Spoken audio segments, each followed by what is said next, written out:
একটা ঘর চেয়েছিলাম, 3 দেওয়াল একটা ঘর, যার চতুর্থ দেওয়াল হব আমি নিজে, যেটা একটা সাজঘর। সেখানে ক্রেপ, স্পিরিট গাম আর জিঙ্কের মুদির গন্ধে আমি সাজবো। আমি আহ্লাদিত পোশাক পরে, সুরমা পরে কনসার্টের জন্য অপেক্ষা করব অনেকক্ষণ।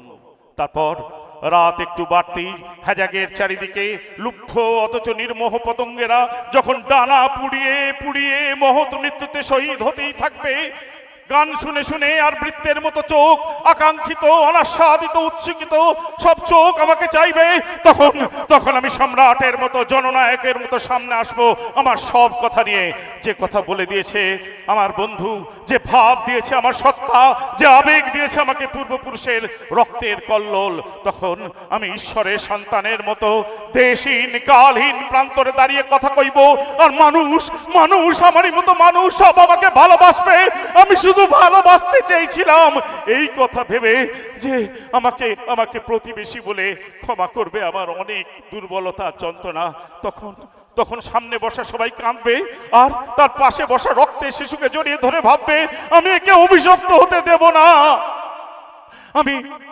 আমি এই মহৎ ভালোবাসাকে বাঁচাবো, আমি এই মহৎ ভালোবাসাকে বাঁচাবো।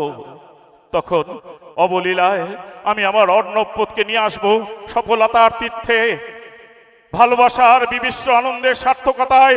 তখন স্বর্গ থেকে একটি দেববালা নেমে আসবে দেশের এই প্রতিবেশীর কাছে, বলবে তোমরা শুদ্ধ, তোমরা মুক্ত, অনেক দুশ্চর তপস্যায় তোমরা অমৃত।